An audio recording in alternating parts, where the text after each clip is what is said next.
Él cambió a su esposa por la secretaria, creyendo que todo estaba bajo control. Pero cuando la empresa descubrió lo que había hecho, fue ella quien terminó sentándose en su silla. Señoras y señores, la nueva directora ejecutiva de Vivace, Elena Duarte Meneses. La frase pronunciada por el presidente de la empresa resonó en el auditorio y golpeó a Eduardo Meneses como un puñetazo en el estómago. En la primera fila, vio a su exesposa, la mujer que había cambiado por la secretaria, subir al escenario para ocupar su lugar. En ese instante, comprendió que el juego no solo había dado un giro. Ella se había convertido en la dueña del tablero. Si alguna vez te ha dejado de lado alguien que se creía insustituible, suscríbete. Estas historias tratan sobre la justicia y sobre recordar que el mundo da muchas vueltas para entender cómo Elena, la esposa silenciosa y subestimada, terminó sentándose en la silla del hombre que la humilló. Necesitamos retroceder 2 años en el tiempo, hasta la mañana en que apareció la primera grieta en la fachada perfecta de sus vidas. 2 años antes, el apartamento de la pareja en el barrio de Battle, en Curitiba, era una postal de la vida moderna y exitosa. Ventanas de suelo a techo revelaban una vista panorámica de la ciudad, enmarcada por un diseño de interiores minimalista y sofisticado, donde cada objeto parecía haber sido elegido a dedo para transmitir un mensaje de buen gusto y prosperidad. Elena Duarte y Eduardo Meneses no eran solo una pareja, eran una marca. Él, con sus 36 años, era el carismático y ambicioso director de marketing de Vivace Incorporadora, una de las más grandes del sur del país.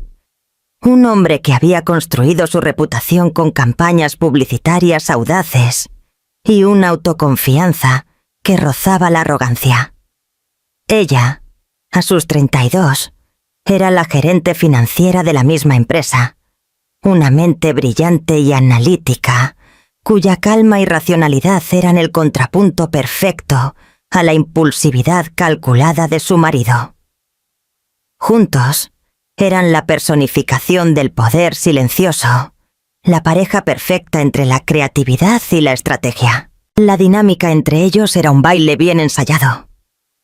En las reuniones del consejo, las miradas que intercambiaban estaban cargadas de complicidad. Él presentaba ideas grandiosas y ella las validaba con proyecciones financieras impecables. Eran admirados, envidiados y sobre todo eficientes. La vida personal seguía líneas y el mismo guión de éxito.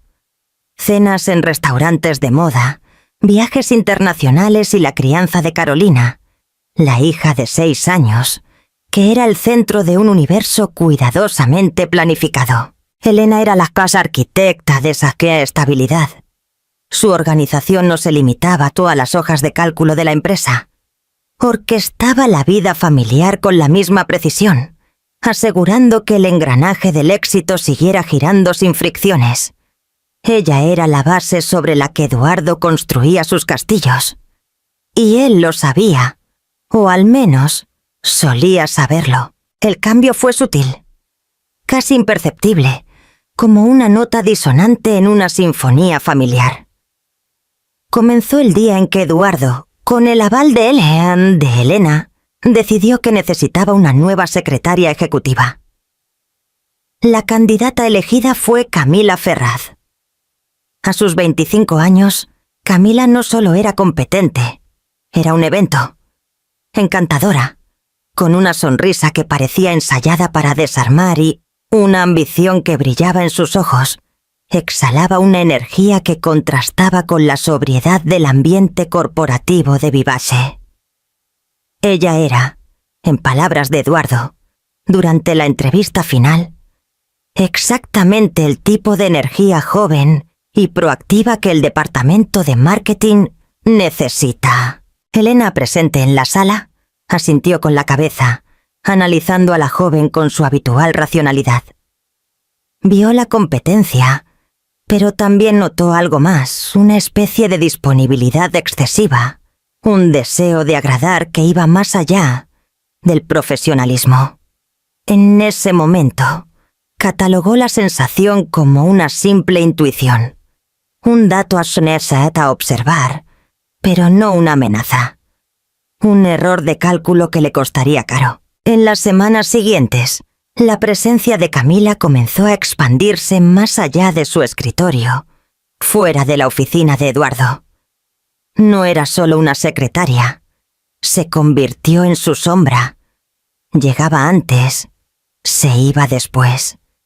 Traía café, el café exactamente como a él le gustaba, sin que él tuviera que pedirlo. Organizaba su agenda con una eficiencia casi telepática, anticipando sus necesidades antes de que él las verbalizara. Elogiaba sus ideas en reuniones con un fervor que rozaba la adoración, sus ojos fijos en él, ignorando a los demás presentes en la sala. Eduardo, por su parte, florecía bajo esa tensión. Él, que siempre se había movido por el reconocimiento, encontró en Camila un espejo que reflejaba solo su mejor imagen. Elena observaba desde lejos, en silencio. Comenzó a notar los pequeños cambios en su marido. Las reuniones urgentes que se extendían hasta altas horas de la noche, algo que él siempre había criticado en otros. Las defensas apasionadas que hacía de Camila cuando algún otro gerente cuestionaba su creciente influencia. Los comentarios casuales durante la cena sobre cómo la energía joven de Camila estaba revitalizando al equipo. Una frase que parecía un código para algo que Elena aún no podía descifrar completamente. La complicidad que antes era exclusiva de los dos, ahora parecía tener un tercer elemento.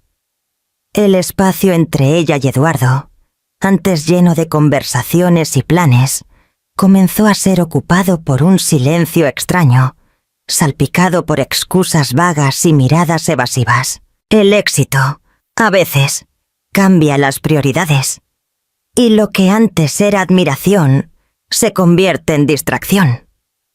Eduardo estaba en la cima de su carrera, embriagado por su propio poder. Olvidó que la admiración más importante no venía de una audiencia de aduladores, sino de la mirada silenciosa de la mujer que lo ayudó a construir el escenario. La primera vez que la intuición de Ena se transformó en sospecha concreta fue durante una presentación para un grupo de inversores extranjeros. Eduardo, como siempre, dirigía el espectáculo. Pero en un momento de vacilación, al ser cuestionado sobre una proyección de costos específica de un nuevo proyecto, se giró instintivamente, no hacia Elena, la gerente financiera, sino hacia Camila, que estaba sentada discretamente en la esquina de la sala, tomando notas. Y fue Camila quien respondió con una precisión y un conocimiento de detalles que sorprendieron a todos, incluida Elena. Esa era una información que solo Elena y el equipo financiero más senior poseían. ¿Cómo podía la secretaria de marketing tener acceso a eso? La respuesta era obvia, pero demasiado dolorosa para ser admitida. Eduardo estaba compartiendo con ella más que solo trabajo. Esa noche, la fachada de la pareja perfecta comenzó a resquebrajarse de verdad. Eduardo llegó a casa más tarde de lo habitual. El olor a un perfume femenino que no era el de Helena, impregnado en su traje. Estaba eufórico, hablando sin parar sobre el éxito de la reunión, sobre cómo él y Camila habían logrado darle la vuelta al juego con los inversores. Usó la palabra nosotros, un nosotros del que Elena no formaba parte. Ella solo escuchaba, su rostro una máscara de calma, mientras por dentro una tormenta helada comenzaba a formarse. No dijo nada. La racionalidad que la definía en el trabajo ahora se convertía en su armadura en la vida personal. Gritar era perder el control, y Elena Duarte Meneses nunca perdía el control. En su lugar comenzó a planear. El dolor de la traición era agudo, pero su mente analítica ya estaba procesando los datos, calculando las variables y trazando un nuevo curso. Un curso que nadie, y mucho menos Eduardo, podría prever. La rutina, antes un puerto seguro de previsibilidad y comodidad, comenzó a desmoronarse lentamente, como un tejido fino corroído por un ácido invisible. Los días en Vivaz Incorporadora, que antes estaban marcados por la sinergia profesional entre Elena y Eduardo, ahora se convirtieron en un campo minado de silencios incómodos y excusas endebles. La traición aún no tenía un nombre. No había sido verbalizada, pero su presencia era una sombra fría que se extendía por todos los rincones de sus vidas. Elena, con su disciplina casi sobrehumana, continuaba desempeñando sus funciones como gerente financiera, con una competencia que rozaba la perfección. Sus hojas de cálculo eran impecables, sus análisis incisivos y su postura en las reuniones inquebrantable. Por fuera, era la misma Elena Duarte de siempre, tranquila, racional y en control. Pero por dentro, operaba en un estado de alerta constante, cada uno de sus sentidos agudizado para captar las señales de la decepción que se profundizaba. Las señales se hicieron más frecuentes y menos sutiles, como si Eduardo, en su creciente arrogancia, se estuviera volviendo descuidado o, peor aún, indiferente a la posibilidad de ser descubierto. Una noche, mientras deshacía el nudo de su corbata antes de ponerla a lavar, un hábito que mantenía desde el inicio del matrimonio, Elena sintió un perfume floral, dulce e invasivo, completamente diferente al suyo. Era el mismo perfume que había sentido en el ascensor junto a Camila, más temprano ese día. Sostuvo la tela de seda por un instante, el olor impregnando sus dedos, y sintió una ola de frío recorrer su espalda. No era imaginación, era una prueba. Dobló la corbata cuidadosamente y la colocó de nuevo en la cesta de la ropa sucia, el rostro impasible, pero la mente registrando una pieza más en el rompecabezas de su desilusión. Los almuerzos de Eduardo, antes compartidos con clientes o con la propia Elena, se volvieron largos y misteriosos. Salía con la excusa de almuerzos de networking, pero volvía a la oficina, la oficina con el aliento fresco a menta y una energía renovada que no se correspondía con una reunión de negocios. Elena sabía, sin necesidad de preguntar, que no estaba solo. A veces, por una cruel coincidencia del destino, veía aquí a Camila regresar a su puesto unos minutos después. Que él, la misma sonrisa satisfecha en los labios, arreglándose discretamente un mechón de pelo. La complicidad entre ellos era ahora ostensible, una afrenta silenciosa a la inteligencia de todos los que le rodeaban, pero principalmente a la de Elena. Habían creado un mundo particular dentro de la empresa, un mundo del que ella era la principal espectadora excluida. La tensión alcanzó un nuevo nivel con los viajes urgentes de prospección. Eduardo, que siempre había involucrado a Elena en la planificación de cada movimiento estratégico, comenzó a anunciar viajes de última hora a ferias y encuentros con potenciales socios en otras ciudades. Surgió una oportunidad imperdible en Sao Paulo, querida. Necesito ir mañana temprano. Vuelvo pasado mañana, decía, ya haciendo la maleta, evitando su mirada. Elena, por su parte, solo asentía, ofreciéndose a ayudar con el equipaje o recordándole que llevara el cargador del celular. No cuestionaba, no creaba obstáculos. Su pasividad era un arma que Eduardo, en su ceguera, confundía con su misión. No se daba cuenta de que cada viaje no planificado, cada excusa apresurada, Era un dato más que ella insertaba en su análisis silencioso. Ella verificaba los prospectos de la empresa. Muchas de esas oportunidades imperdibles ni siquiera existían o no justificaban la presencia de un director. El punto de ruptura emocional, el momento en que la sospecha se solidificó en certeza absoluta y dolorosa, ocurrió una tarde lluviosa de martes. Una reunión de emergencia había sido convocada por Sergio, el presidente, para discutir un problema inesperado en uno de los principales emprendimientos de Vivace. La sala de conferencias estaba tensa. Eduardo presentaba un plan de contención de daños, pero una pregunta técnica hecha por uno de los consejeros lo dejó sin respuesta. La pregunta era sobre el flujo de caja proyectado para los próximos 6 meses, considerando el nuevo escenario de crisis. Era una pregunta para la que solo Elena, la arquitecta financiera del proyecto, tendría la respuesta exacta. Todas las miradas se dirigieron a ella, pero antes de que Elena pudiera abrir la boca, la voz de Camila sonó desde la esquina de la sala, donde ella, como secretaria de Eduardo, tomaba notas.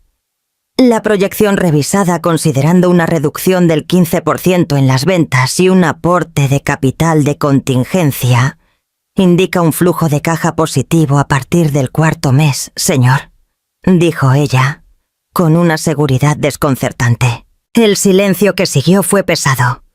Sergio miró de Camila a Elena, con una arruga de confusión en su frente.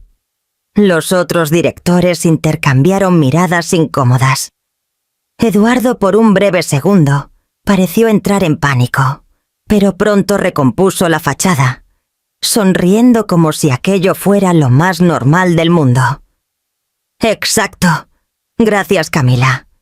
Como iba diciendo», continuó, intentando retomar el control de la narrativa. Pero el daño estaba hecho. Elena sintió la sangre helarse. Esa información no era pública. Era un dato confidencial, discutido entre ella y su equipo más cercano esa misma mañana. La única manera de que Camila supiera eso era si Eduardo lo había compartido con ella. Y no solo compartido, sino discutido en detalle, a un nivel de profundidad que él ya no compartía, ni siquiera con su propia esposa y socia de negocios. En ese momento, Elena entendió que no se trataba solo de una atracción física. Era una traición en todos los niveles. Personal, profesional e intelectual. No solo la estaba traicionando como marido, la estaba sustituyendo como su confidente y socia estratégica. Permaneció en silencio el resto de la reunión. El rostro, una máscara de neutralidad. Nadie podría hasta adivinar la tormenta que se formaba dentro de ella. El dolor era agudo, un cuchillo clavado en su pecho. Pero su mente, entrenada para encontrar orden en el caos, ya estaba trabajando. La humillación de ser públicamente suplantada por la amante de su marido fue el catalizador final. La tristeza comenzó a dar paso a una frialdad calculadora, una claridad de propósito que no sentía desde hacía mucho tiempo. Más tarde ese día, con la oficina casi vacía, Elena caminó hacia la sala de Eduardo. La puerta estaba entreabierta. Él no estaba allí.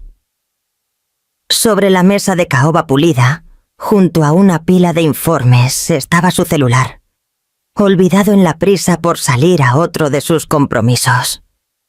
Mientras ella se acercaba, la pantalla del aparato se encendió, vibrando suavemente contra la madera. Una notificación de mensaje apareció, clara e inequívoca bajo la luz tenue del final de la tarde.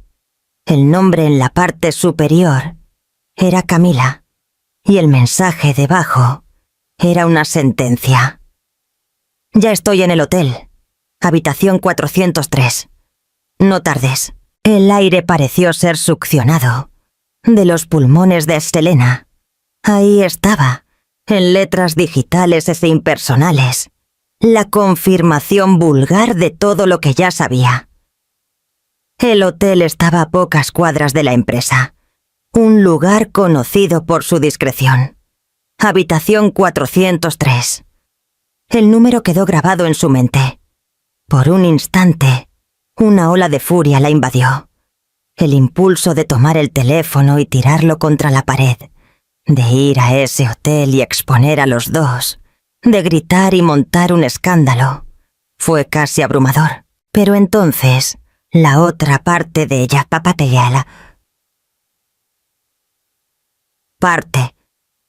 racional y estratégica, tomó el control. Gritar era lo que Eduardo esperaría. Era lo que Camila, en su arrogancia, probablemente deseaba. Una esposa descontrolada que validaría la narrativa de que el matrimonio estaba acabado. Elena no era del tipo que grita. Era del tipo que anota, calcula y espera el momento justo para actuar. Con las manos firmes, tomó su propio celular, abrió la cámara, encuadró la pantalla del teléfono de Eduardo y tomó una foto nítida del mensaje. La imagen era la prueba irrefutable, el arma que guardaría para el momento oportuno. No confrontó. No dejó una nota. Simplemente colocó su celular de vuelta exactamente donde estaba. Salió de la sala y cerró la puerta suavemente tras de sí. Regresó a su propio escritorio, con el sonido de sus tacones resonando en el silencio del piso corporativo. Se sentó en su silla, la ciudad de Curitiba, comenzando a encender sus luces afuera, y miró la pantalla de su computadora. Con unos pocos clics precisos, abrió una nueva carpeta en su directorio personal, un lugar seguro y encriptado. Y la nombró Plan B, confidencial. Dentro de ella, guardó la foto que acababa de tomar. Fue el primer archivo. No sería el último. En ese momento, la Elena esposa, herida y traicionada, dio un paso atrás. Y la Elena estratega, fría y determinada, asumió el mando. La guerra no se libraría con lágrimas y gritos, sino con datos, informes y un plan ejecutado con la precisión de una cirujana. Los 6 meses que siguieron fueron un ejercicio magistral de disimulo y paciencia por parte de Elena. Para el mundo exterior, y especialmente para Eduardo, ella era una mujer lidiando con el fin de un matrimonio de la manera más civilizada y predecible posible. La fachada de normalidad que levantó era tan convincente que incluso Ana Lucia, su mejor amiga y confidente de toda la vida, se preocupaba por su aparente apatía. «Elena, no puedes simplemente aceptar esto», decía Ana durante sus encuentros para un café, la voz cargada de una indignación que Selena parecía incapaz de sentir. Él está desfilando con ella por la empresa como si fuera un trofeo. Necesitas reaccionar. Necesitas luchar. Elena solo sonreía, una sonrisa enigmática y cansada, y respondía con frases vagas como «Estoy enfocada en mi trabajo ahora» o «Ya no hay nada por lo que luchar». Ella permitió que todos creyeran que era la víctima pasiva, la mujer que, después de la humillación final, simplemente se había resignado a su derrota. Mientras tanto, Eduardo vivía la cúspide de su ilusión de control.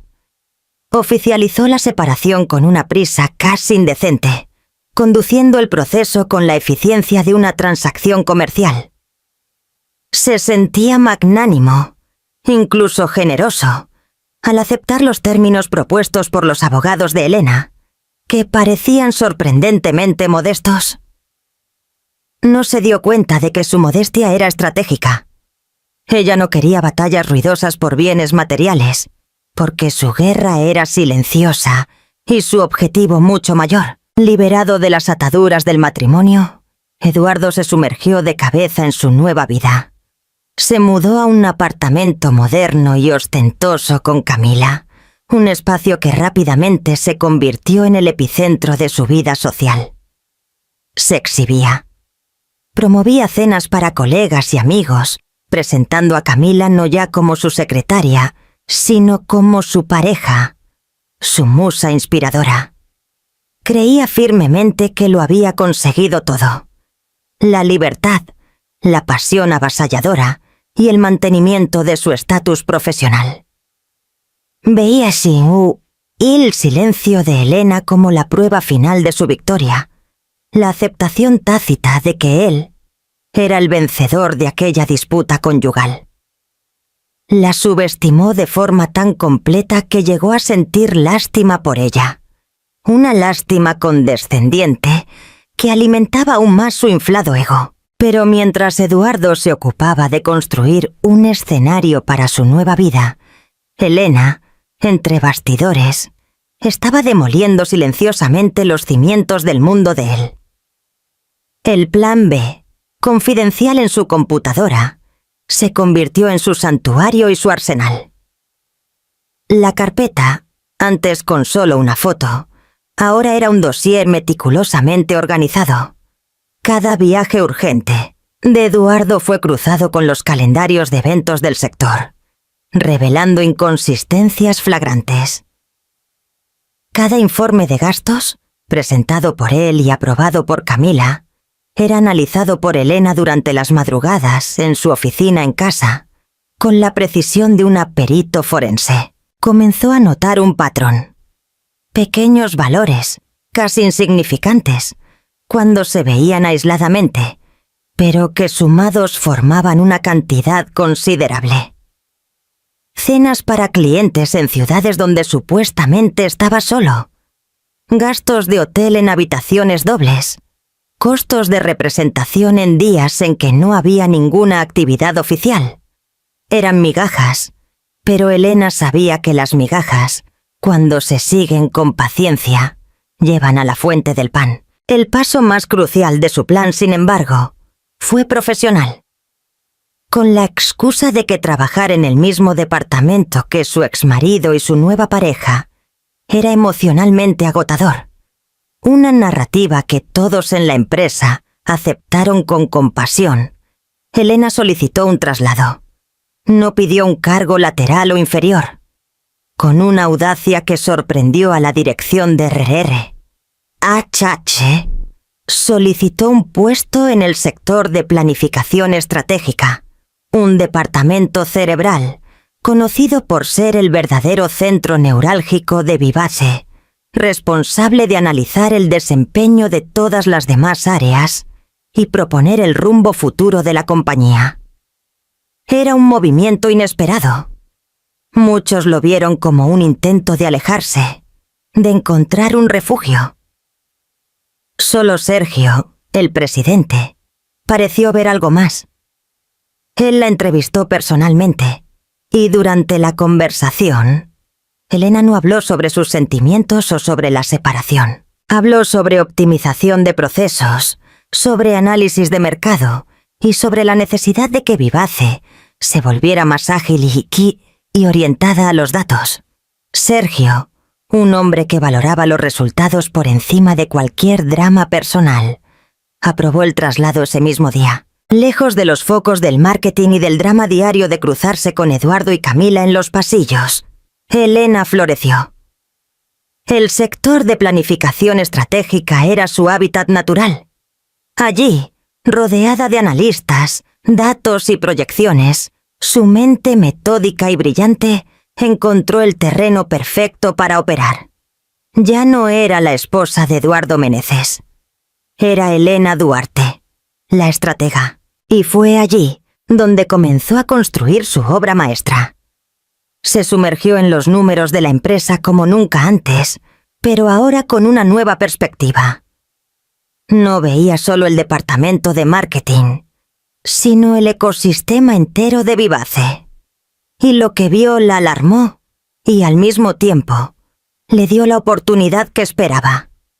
El marketing, bajo la gestión cada vez más personalista y enfocada en la imagen de Eduardo, se estaba convirtiendo en un sumidero de recursos. Las campañas eran vistosas y ganaban premios, pero el retorno de la inversión estaba cayendo vertiginosamente. Los costos estaban inflados, El foco estaba en eventos y publicidad de ego, y no en estrategias de conversión eficaces. Durante 3 meses, Elena trabajó incansablemente, a menudo hasta la madrugada, con un equipo pequeño y dedicado que ella misma eligió. El resultado fue un documento de 80 páginas, titulado Proyecto Vanguardia, reestructuración estratégica del marketing y optimización de recursos. No era solo un informe, era una completa reingeniería del departamento más ostentoso de la empresa. El plan proponía recortar gastos superfluos en eventos y publicidad tradicional, redirigiendo la inversión hacia marketing digital, inteligencia de mercado y un nuevo sistema de CRM para la calificación de leads.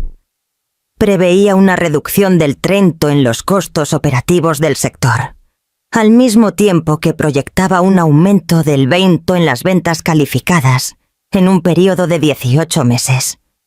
El proyecto era audaz, brillantemente fundamentado en datos y, en esencia, una crítica contundente e implacable a la gestión de Eduardo Meneses, aunque su nombre no fuera citado de forma acusatoria en ninguna página. La crítica estaba en los números fríos e irrefutables. Cuando el proyecto estuvo listo, Elena no lo envió por los canales burocráticos habituales.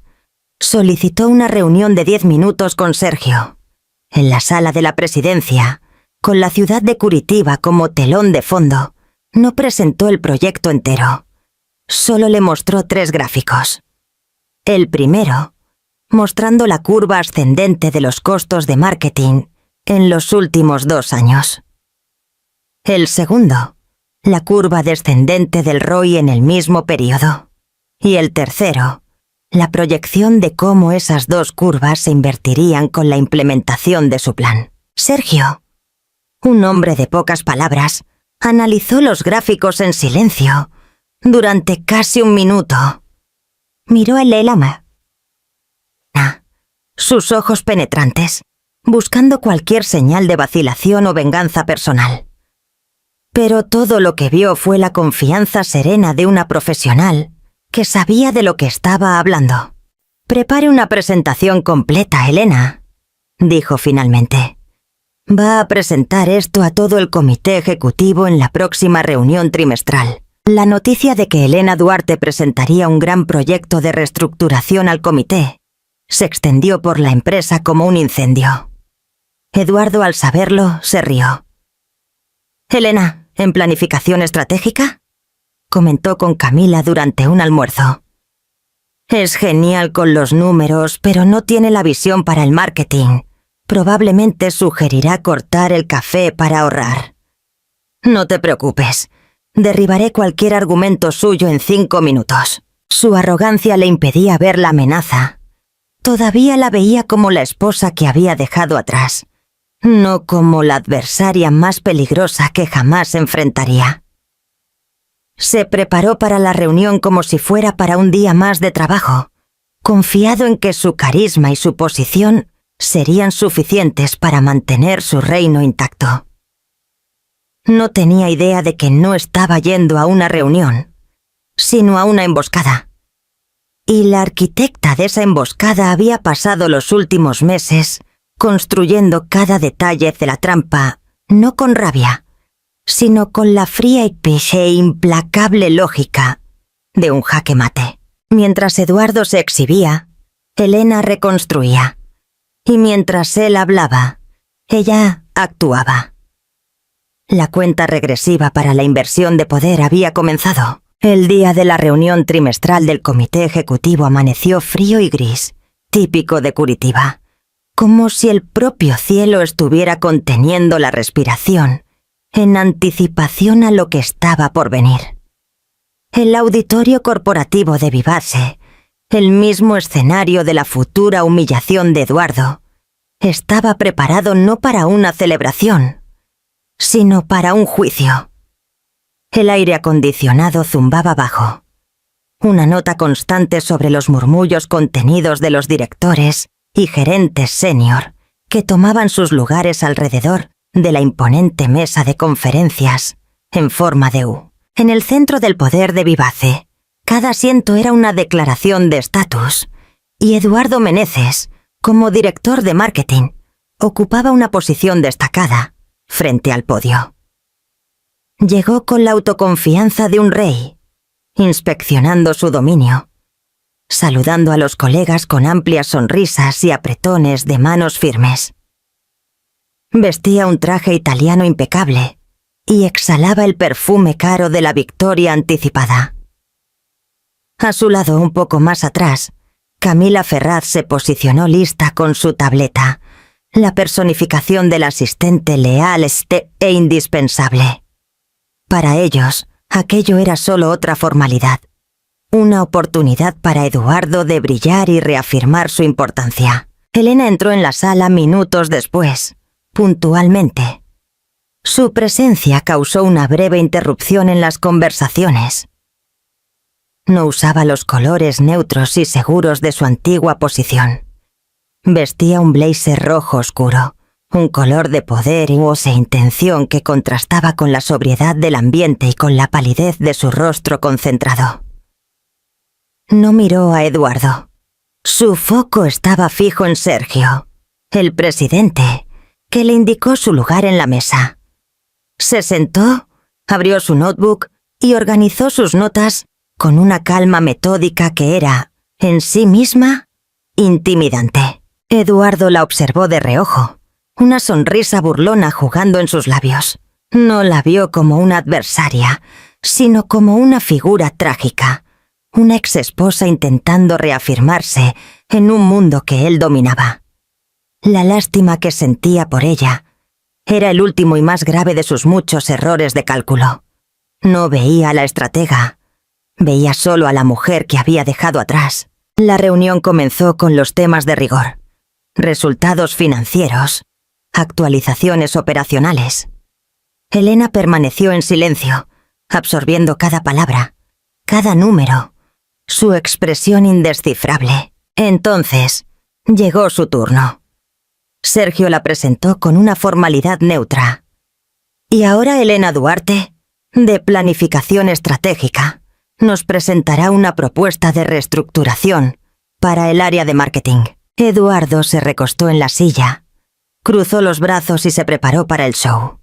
Esperaba una presentación tímida, llena de jerga financiera y desprovista de la pasión que, según él, el marketing exigía. Lo que recibió fue un ataque quirúrgico. Elena se levantó y caminó hasta el podio con una postura que irradiaba una autoridad recién descubierta. Su voz, cuando comenzó a hablar, era clara, firme y desprovista de cualquier emoción. No estaba allí para acusar.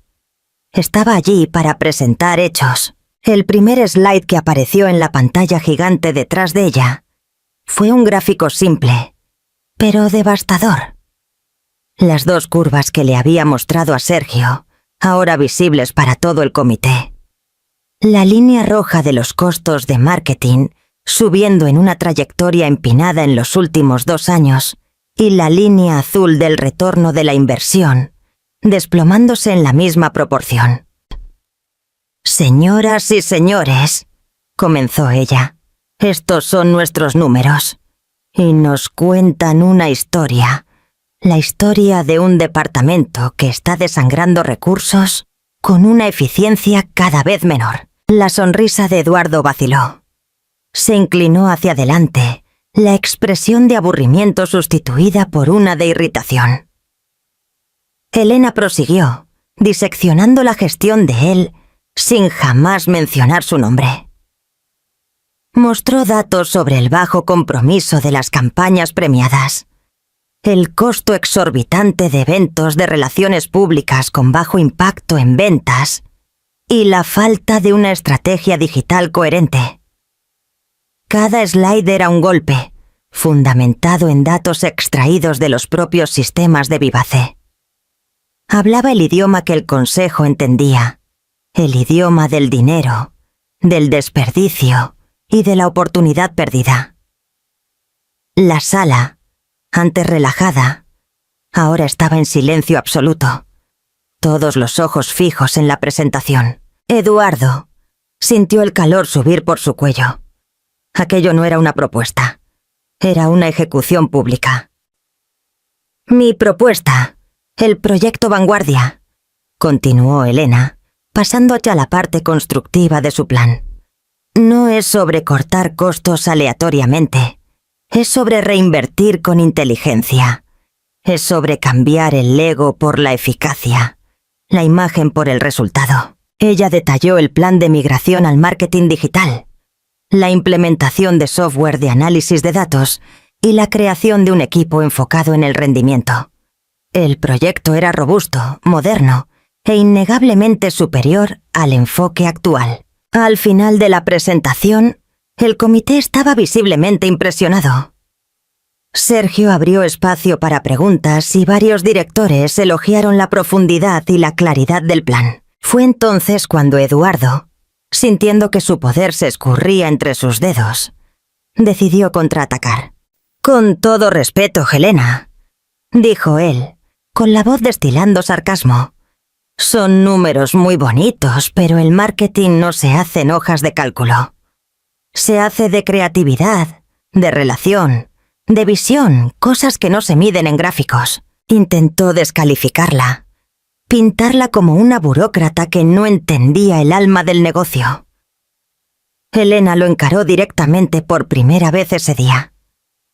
Sus ojos estaban fríos como el hielo. «Tiene razón, Eduardo. Algunas cosas no se miden en gráficos. Integridad, por ejemplo». La frase cayó como una piedra en el silencio de la sala. Antes de que Eduardo pudiera responder, ella se giró hacia Sergio. «El proyecto Vanguardia también depende de una gestión fiscal responsable. Y eso me lleva a un punto preocupante que descubrimos durante nuestro análisis. Este era el momento. El jaque mate».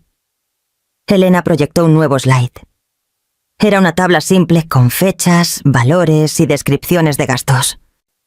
Durante la auditoría de los costos del departamento, encontramos un patrón de irregularidades en informes de gastos, específicamente ligados a viajes y eventos de representación. Comenzó a detallar con una calma mortal las facturas de cenas para clientes que nunca existieron, las dietas de hotel duplicadas, los costos de entretenimiento en días sin agenda oficial. Eran los datos que ella había recolectado meticulosamente en su plan B. Eduardo palideció. «Esto es un absurdo. Son gastos normales del departamento, todos aprobados», protestó, la voz un poco más alta de lo que pretendía. «¿Aprobados? Sí», coincidió Elena. Y su mirada se movió sutilmente hacia Camila, que se encogió en la silla, como si hubiera recibido una bofetada. «Pero la cuestión no es la aprobación, es la legitimidad. Por ejemplo, esta serie de gastos en Sao Paulo, durante una supuesta feria del sector. La feria fue cancelada, pero los gastos se registraron de todos modos. Y, curiosamente, las facturas son de restaurantes y servicios cercanos a una dirección residencial, y no del centro de convenciones». El aire en la sala se hizo irrespirable.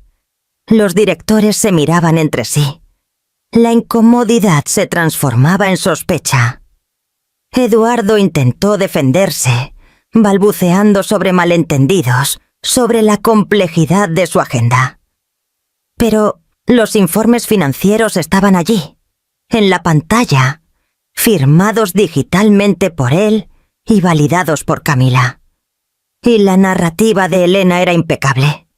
Cada alegación respaldada por un documento, una fecha, un valor. La traición personal de ellos se había convertido en una cuestión de fraude corporativa. Sergio, que hasta entonces solo observaba, intervino. Su voz era baja pero cortante. «Eduardo, Camila, les pido que esperen afuera». No fue un pedido. Fue una orden. La humillación fue total. Eduardo se levantó, las piernas temblorosas, el rostro una máscara de furia y pánico. Miró a Helena, una mirada de pura incredulidad y odio, Ella no la devolvió. Solo lo observó salir, la cabeza baja, seguido por una Camila en lágrimas. La puerta se cerró y Sergio se giró hacia el comité. Las alegaciones son extremadamente graves y serán investigadas a fondo. Independientemente del resultado de la auditoría, la presentación de la señora Duarte dejó claro que necesitamos un cambio de liderazgo inmediato y drástico en el marketing. Hizo una pausa, mirando a cada miembro del consejo. El plan de ella es el futuro de esta empresa, y ella es la persona adecuada para implementarlo. La decisión fue unánime. La escena entonces se disuelve y corta de vuelta al inicio de la historia. El auditorio, la audiencia. Eduardo sentado en la primera fila, ahora no como un rey, sino como un prisionero esperando la sentencia. La voz de Sergio en el micrófono suena como el martillo de un juez. Señoras y señores, la nueva directora ejecutiva de Vivace, Elena Duarte Menezes. Los aplausos irrumpen y esta vez el sonido es claro y ensordecedor para Eduardo. Ve a Elena subir al escenario, la mujer que él descartó, ahora ascendiendo a su lugar. Al pasar por él, ella no demuestra triunfo o desprecio. Solo lo saluda con un ligero y casi imperceptible asentimiento de cabeza. Y entonces, por un breve instante, una sonrisa sutil, casi secreta, toca sus labios. No era una sonrisa de venganza, era una sonrisa de justicia. El sonrisa de quien sube en silencio y sabe que nunca más va a bajar. 2 meses pasaron. El otoño en Curitiba teñía las hojas de los árboles de amarillo y una nueva estación parecía haberse instalado no solo en la ciudad, sino también dentro de los muros de vidrio y acero de Vivace Incorporadora. La transición de poder, que podría haber sido un terremoto corporativo, fue conducida por Elena con la misma serenidad y precisión quirúrgica que había usado para planear su ascenso. No hubo una caza de brujas, ni una humillación pública de los aliados de Eduardo. Elena no lo necesitaba. Su autoridad no venía del miedo, sino de una competencia innegable que se manifestaba en cada decisión. Asumió la dirección ejecutiva no como una conquistadora que planta su bandera en territorio enemigo, sino como una arquitecta que llega para restaurar una estructura tambaleante, reforzando sus cimientos y rediseñando su futuro. Bajo su liderazgo, el proyecto Vanguardia fue implementado con una velocidad y eficiencia que impresionaron incluso a los más escépticos. Las reuniones de marketing, antes escenarios para el ego de Eduardo, se transformaron en sesiones de trabajo enfocadas en datos, estrategia y resultados. Elena pasaba horas con su nuevo equipo, no en una sala de dirección aislada, sino en las trincheras, analizando métricas, optimizando campañas y escuchando las ideas de analistas junior con la misma atención que dedicaba a los gerentes senior. Cultivó un ambiente de meritocracia y colaboración donde la mejor idea ganaba, independientemente de quién la propusiera. La energía joven que Eduardo tanto elogiaba en Camila, Elena la encontró y la canalizó de forma productiva en todo el equipo, dándoles propósito y dirección. En pocas semanas, la moral del departamento, que estaba destrozada tras el escándalo, comenzó a resurgir, sustituida por un sentido de misión y un respeto genuino por su nueva líder. El cambio más significativo, sin embargo, no estaba en las hojas de resultados, que ya comenzaban a mostrar una mejora impresionante, sino en la propia Elena. El peso que había cargado sobre sus hombros durante tanto tiempo parecía haberse disipado, sustituido por una ligereza y una confianza que no eran arrogantes, sino profundamente arraigadas. Sonreía con más frecuencia, una sonrisa genuina que alcanzaba sus ojos, y por primera vez en años comenzó a salir de la oficina a su hora. El trabajo, que había sido su armadura y su refugio, ahora era solo una parte de su vida, y no el todo. El tiempo que antes era consumido por la angustia y la planificación secreta de su venganza moral, ahora era dedicado a Carolina. Iba a buscar a su hija al colegio todos los días, un pequeño ritual que se convirtió en el punto culminante de sus tardes. Iban al parque, tomaban helado, hacían los deberes juntas en la gran mesa del comedor. Elena redescubría la alegría en las cosas simples, la risa de Carolina, sus preguntas curiosas sobre el mundo, el calor de su abrazo antes de dormir, una tarde de sábado. Mientras armaban un puzzle complejo en el suelo de la sala, Carolina miró a su madre y dijo con la sinceridad brutal de los niños: «Estás más feliz ahora, mamá». Elena se detuvo, con una pieza del puzzle en la mano, y sintió que sus ojos se humedecían. No respondió con palabras, solo abrazó a su hija con fuerza. Un abrazo que era, al mismo tiempo, una disculpa por el tiempo perdido y una promesa de un futuro diferente. La victoria en el mundo corporativo era satisfactoria, pero la paz que encontraba en esos momentos era la verdadera recompensa. Era la prueba de que no solo había derribado al hombre que la traicionó, se había reconstruido a sí misma a partir de los escombros.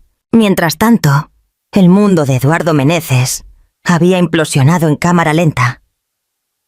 La investigación interna de Vivace fue rápida e implacable. Las irregularidades financieras, sumadas a la quiebra de confianza, llevaron a su despido por causa justa. Camila Ferraz, cómplice y pivote del escándalo, tuvo el mismo destino. La noticia se esparció por el mercado con la velocidad de un virus, y el nombre de Eduardo, antes sinónimo de éxito y de innovación, se volvió tóxico. Las puertas que antes se abrían con una simple llamada de teléfono, ahora permanecían herméticamente cerradas. Ninguna empresa quería asociarse con el director de marketing, que no solo cometió fraude en informes, sino que fue derribado de forma tan espectacular por su exesposa. Su vida personal se desmoronó con la misma velocidad. La pasión avasalladora por Camila, que parecía tan glamorosa bajo las luces del éxito, se reveló frágil y superficial bajo la presión del fracaso. Sin el estatus, el dinero y el poder de Eduardo, la admiración de Camila se transformó en resentimiento y acusaciones. Las discusiones se volvieron constantes. El apartamento moderno, que fue el escenario de su felicidad, ahora era una arena de recriminaciones.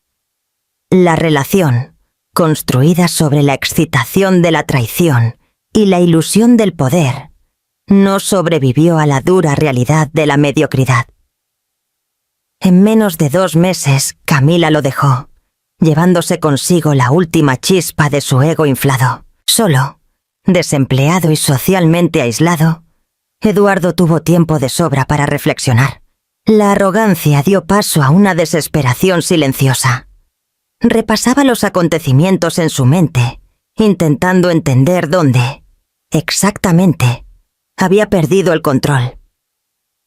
Finalmente, vio la verdad, no como un destello de claridad, sino como un veneno lento que se esparcía por sus venas. No había sido derrotado por un plan mirabolante. Había sido derrotado por su propio ego, por su incapacidad de ver el valor de la mujer que estaba a su lado. La subestimó, la descartó y, en el proceso, se destruyó a sí mismo. Fue en ese estado de desolación que decidió buscarla. La esperó en el estacionamiento de Vivace, en una noche fría, el mismo lugar donde tantas veces habían salido juntos, compartiendo planes y sueños. Cuando Elena apareció, caminando hacia su coche, sintió un nudo en la garganta. Parecía diferente, más alta, más segura, envuelta en un aura de poder sereno que él nunca había notado antes. «Elena», la llamó, la voz ronca. Ella se detuvo y se giró sin sorpresa, como si hubiera estado esperando ese encuentro. Su rostro no demostraba rabia o lástima, solo una calma distante. «¿Che, Eduardo?», respondió ella, el tono neutro. Él se acercó, las palabras tropezando al salir de su boca. Habló sobre arrepentimiento, sobre la estupidez de sus actos, sobre cómo echaba de menos lo que tenían. Habló sobre empezar de nuevo, sobre una segunda oportunidad, sobre la familia que habían sido. Era un discurso desesperado, la última jugada de un hombre que había perdido todo y ahora intentaba recuperar la única cosa de valor que había tenido. Elena lo escuchó en silencio, sin interrumpir. Cuando él terminó, el silencio planeó entre ellos, pesado con el peso de todo lo que había sido roto. «Recuerdo una noche, Eduardo», dijo ella finalmente, la voz suave pero firme como el acero. «Justo después de que nos separamos, estaba destrozada y deseé con toda mi alma que tuvieras suerte. Suerte en tu nueva vida, suerte en tu carrera, suerte con ella». Hizo una pausa y una sonrisa casi imperceptible, melancólica e irónica. Tocó sus labios. «Solo que no imaginé que un día yo sería parte de tu suerte». La frase lo golpeó con la fuerza de una revelación. Entendió en ese momento la profundidad del abismo que ahora los separaba. Ella no los odiaba. Odiarlo exigiría una energía emocional que ya no estaba dispuesta a gastar con él. Para ella, él era solo una memoria, una lección aprendida de la manera más difícil. Ella había seguido adelante, no para una venganza, sino para una vida donde él simplemente ya no cabía. Ella se giró y caminó hasta su coche, dejándolo solo bajo la luz fría del estacionamiento. Mientras él la observaba partir, su imagen se convertía en un punto de luz roja en la oscuridad. La verdad final se asentó sobre él con un peso abrumador. Creyó que estaba en la cima, pero la vista más hermosa es de quien sube en silencio y nunca más baja. ¿Qué te pareció esta historia? Del 0 al 10, ¿qué nota le darías? Suscríbete al canal y haz clic en la campana para recibir todas nuestras historias. Y haz clic aquí para ver otra historia sorprendente. Gracias y te veo allí.